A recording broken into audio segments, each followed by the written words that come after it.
know if you guys know this, but I have a deep love and fascination for the Source engine. I've obviously never made this apparent on this channel, but if you knew me beyond this poorly attempted brand, you'd know it to be true. On the inception of my first ever Steam account, that is, unfortunately, now lost, the first game I ever bought and played was Gmod. That was then followed up with Half-Life 1, Half-Life 2, Team Fortress 2, and Arma 3, which I could not run with more than 15 frames at the lowest settings on my shitty-ass Dell laptop. I played the aforementioned Source-specific games more than any other game that I accumulated on my laptop. One, obviously, because they were the only games I could feasibly run on it, with Gmod commonly choking the moment I loaded any sort of add-on, and therefore multiplayer servers being a no-go. Secondly, there was just a certain vibe to it, a charm, as well as being just genuinely entertaining for how low the price was when I got them. Eventually, one Steam account and my first actual PC later, I went on to other Source games like CSGO, Left 4 Dead 2, the Half-Life 2 episodes, and finally, fan games. Naturally, due to me being exposed to the Source engine from such a young age, and my following autism diagnosis, I developed a hyperfixation to Source engine media and trivia that could rival Tyler McVicker himself. But there's been one thing I've always picked up on, but something I could never put my finger on a reason for. Something that until now, I've never bothered to actually look into. Roblox's strange overlap with the Source community. Bear with me now. I am not an expert on anything even related to Roblox, as it's usually just not my type of platform. But I'm sure some of you who, like me, dabble into or indulge in Roblox have on occasion noticed a trend, or familiar sight in some games, spaces, and animations made with it. Sounds, assets, textures, hell, just even purposeful jank that all resembled something very familiar. And guess what? Yeah, the Source engine. Bet I had you stumped with that one. But seriously though, if you're like me, you'll have wondered why these hallmarks of Source appear so frequently in Roblox media. I'd like to at least try my hand at answering those aforementioned questions. I will preface, I am not one to excel at journalism or anything of the like, but I will do my best. And if I get anything wrong, or you have something you'd like to add, please do not hesitate to tell me in the comments. It really helps out. I decided to go through some obvious places first, that being ports or clones of official Source games like Half-Blocks 2, Left to Die, and Gmod. I will not, however, be covering games like Typical Colors 2. 1, because it has zero remnants of the Source engine in it, and 2, because it exists for an entirely separate reason: fan desperation. Valve hasn't, and probably will not in the foreseeable future, be updating TF2. Kill me later. Call that doom posting, whatever you want, but you can't deny that it's hard to try and argue that any form of actual content or major update will be for certain coming, even after all these years. Half-Blocks 2, being the most cut and dry example of what I'm talking about in this entire list of games, is essentially a watered-down recreation of the intro for Half-Life 2. Plays almost like more of a demo than anything, which I guess technically it is. For the most part, it played through like the normal Half-Life 2 intro sequence, but with a bit of dialogue missing, kinda janky movement, an entirely new physics engine, and cutting off at the entrance to the apartment. Funnily enough, there's a Source-accurate console with built-in commands that I found right off the bat when attempting to host framerate skip the intro. Going into third person with the console reveals a neat little Easter egg, that being the developer's reference to the weird concrete Gordon abomination that you can see in the original Half-Life 2's third person. One thing I will mention besides all that is that there's an odd sense of scale, which is particularly noticeable when being near other NPCs. Almost as if everything is too small for your character, which is also noticeable in the dev's other recreation, Half-Blocks 1. Funny enough, there are a bunch of community-made maps for this game due to the lack of, well, anything. Unless you count the multiplayer, of course. The deathmatch game mode in Half-Blox 2 is probably the most bare-bones example of an FPS I have ever played. Besides the physics, it is very rudimentary, which I can't really blame on the dev, with deathmatch already being an afterthought in the official Half-Life 2 dev team's mind, with it being made by just one guy in 2 weeks, with only a couple updates over the years after that. The animations are stiff, the feedback is flat, the movement is, well, Roblox movement, and the weapons are limited to just the pistol, shotgun, and revolver. Overall rudimentary even compared to the skin and bones that is the official Half-Life 2 deathmatch. I did manage to hit this sick barrel shot though, check this shit out.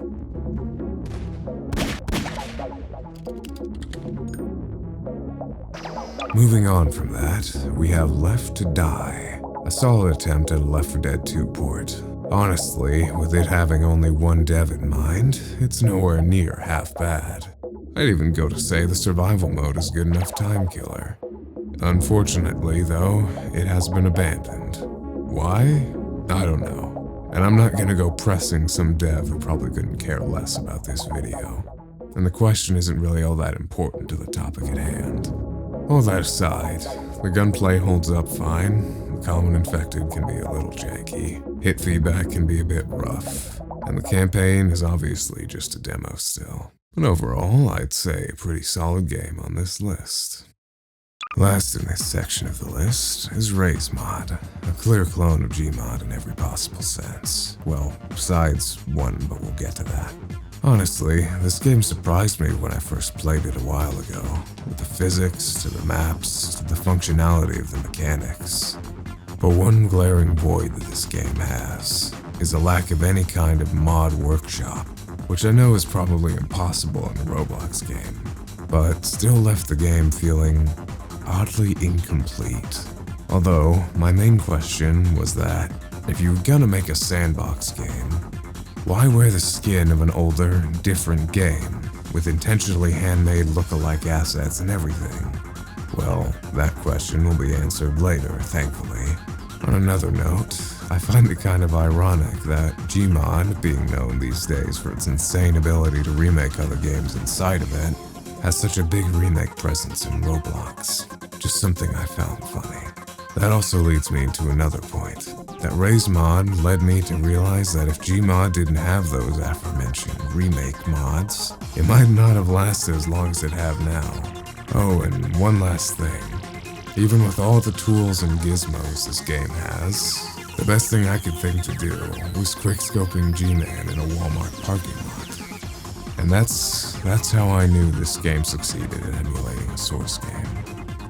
After I was done with those games, I started going through some ports of unofficial source games to games with just general source assets.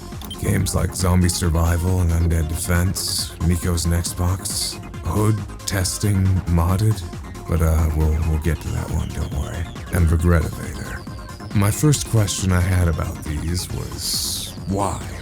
If you're gonna make a zombie survival game, or any type of game really, why go out of your way to give it the clear skin, assets, sounds, and soul of another game engine entirely? Keep in mind, I don't say this in a negative way. I say this because I believe I have the answer. Nico's Nextbots I feel is easiest to answer.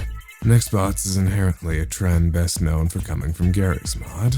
So while other games like Evade and other run from spooky PNG games try to shed those roots and be their own standalone thing, Nico's Nextbots bears its source roots with pride, with most of the sound effects, assets, and textures being ported directly from different source media. Hell, even the maps have Gmod-style game mode tags in their names.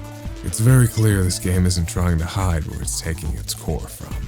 And I respect that, even if I absolutely despise Nextbots for what they did to the Gmod horror scene. Release me! Release me! On a side note, slowing down and just walking through some of the areas makes me realize that we need some more representations of just calm, boring liminal spaces. Not ones with a spooky monster running around or some imminent feeling of dread. Just boring, regular-ass spaces. Next up, zombie survival and undead defense were both right off some developers' best attempts at replicating the fan-made zombie game mode from Gary's mod. Now honestly, if it weren't for the awkward movement physics and Roblox character models everywhere, at a glance, you could probably pass zombie survival off as authentic Gmod zombie survival gameplay, with the only difference being the funny English. I cannot say the same about undead defense though. That shit is a whole nother ballgame. But overall, both have the same gameplay loop as the original Gary's Mod zombie survival game mode, excluding their own little quirks. Now that I'm finished talking about that, this reminds me, I'd like to propose a game that I'd like to see from a Roblox dev out there. A Zombie Master type game. They don't make enough games like that anymore, and God, I miss Gmod Zombie Master. Before we get into the final game, we have a quick section for that one game I promised I'd get to. Hood testing modded. And it's just because of this. Yeah, that's it. Now, some of you may be wondering what the hell this has to do with the Source engine, so I'll give you a bit of trivia. Cafe Baltic is a chain of, well, cafe shops seen throughout Half-Life 2. It's never elaborated on or given context on who built it, runs it, nor when it was ever even active pre or post 7 Hour War. Not even on who designed the logo. Oh yeah, it's also the place with that one loud jump scare on GM Big City.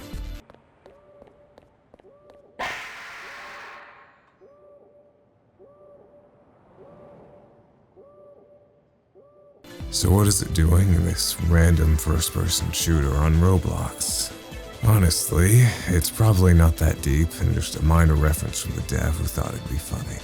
But I'm gonna pull a classic YouTuber move and exaggerate this to the maximum capacity and say that Hood Testing Modded is a Half-Life fan game. Now, finally, for the game most of you have probably heard of before, even if you haven't played Roblox. Regretivator. A fairly in-depth, well-made roulette-style elevator puzzle game. There's been plenty of types before on Roblox, but again, what does this have to do with Source? Well, some of you may know, but all these different Roblox elevator games stemmed from a mod in, well, you guessed it, Gary's mod, called Elevator Source. Elevator Source, developed by Pixeltail Games and released back in 2013 on the Gmod workshop, is a single-player or co-op game mode that lets you play through a random selection of floors, with different little events and scenarios to watch or play through on each one. It's got up to 28 floors and AI NPCs that join you in the elevator on certain floors. Sounds familiar, huh? Eventually, at the top floor, all the NPCs convene in a game room where you can hang out and play little mini-games. That is, if the add-ons for the mini-games weren't obsolete. Honestly, I don't think Regretivator has any semblance of Source in it besides its origins, but I'm happy to be proven wrong in the comments. So now we reach the bigger question. Why do all this? Why go out of your way to make your game look, play, and sound like an older, jankier, grimier engine on an entirely different engine, instead of just building something standalone? You see, despite Roblox being, Roblox, it is first and foremost a platform for creativity, and I think it does a good job at upholding that despite its glaring shortcomings. Now what does this have to do with the Source engine? You see, a lot of you will probably know, Valve is not one to stomp down most of the time on fan projects, mods, community-created media, etc. In fact, they embrace it, allowing full use of their engine for people to mod to their heart's content, with most of those mods being, well, free. It helps to make up for a lack of official content, that's for sure. Don't cry, little Half-Life fan. Valve's got enough Half-Life 3 bait to last you your entire life. McVicker, bring out the copium. Fans are hungry. But you see, there's something more than that. Something that holds firm even after all this time. The reason why people even bother still working with the rubber bands and popsicle sticks that is the Source engine. Think of it like that shitbox car that no matter how many times it breaks down, you just can't bear to let it go. So you do maintenance on it, and it runs well, until it of course breaks down again. Some of you might call it Stockholm Syndrome, but I call it charm. A charm that has persisted for over 2 decades. Now that we have that in mind, let's get back to Roblox. I believe that Roblox being the creative ground that it is, the Source Engine community and Valve fans in general inherent desperation for new content, mixed with the incredible ingenuity and creative freedom that they have,